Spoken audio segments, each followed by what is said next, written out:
नमस्कार मित्रांनो, पुन्हा एकदा तुमचं स्वागत आहे इन्फो मराठी 24 या यूट्यूब चॅनलवर.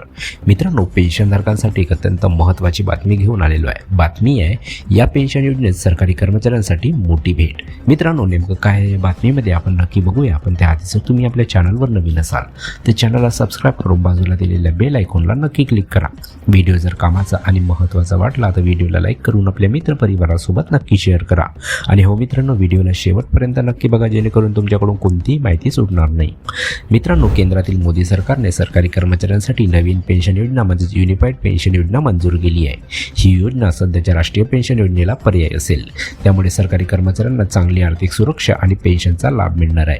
जुन्या पेन्शन योजनेबाबत विरोधकांकडून राजकारण केले जात होते. याला उत्तर म्हणून सरकारने युनिफाईड पेन्शन योजनेचा निर्णय घेतला आहे. युनिफाईड पेन्शन योजना 23 लाख केंद्र सरकारच्या कर्मचाऱ्यांसाठी फायदेशीर असल्याचे बोलले जात आहे. NPS पेक्षा ही युनिफाईड पेन्शन योजना अधिक फायदेशीर ठरेल असा सरकारचा अंदाज आहे आणि कर्मचाऱ्यांना अधिक सुरक्षा देणार आहे.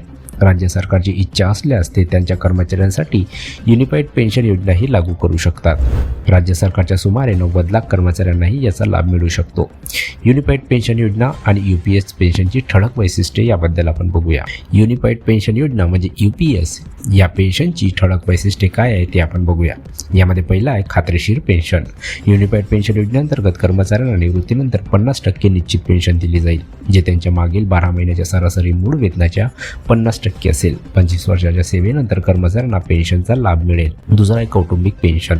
जर एखाद्या कर्मचाऱ्यांचा मृत्यू झाला तर त्यामुळे त्याच्या कुटुंबाला युनिफाईड पेन्शन योजनेअंतर्गत 60% पेन्शन कुटुंब निवृत्ती वेतन म्हणून मिळेल. तिसरा आहे किमान पेन्शन. मित्रांनो, युनिफाईड पेन्शन योजनेअंतर्गत 25 वर्षापेक्षा कमी असलेल्या कर्मचाऱ्यांना दरमहा किमान 10,000 रुपये पेन्शनची तरतूद करण्यात आली आहे.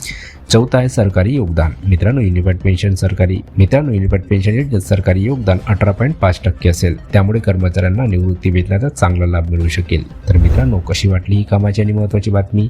जर बातमी कामाची आणि महत्त्वाची वाटली असेल तर व्हिडिओला लाईक करून आपल्या मित्रपरिवारासोबत नक्की शेअर करा. तसेच जर तुम्ही आपल्या चॅनलवर नवीन असाल तर चॅनलला सबस्क्राईब करून बाजूला दिलेल्या बेल आयकॉनला नक्की क्लिक करा. व्हिडिओ बघितल्याबद्दल खूप खूप धन्यवाद.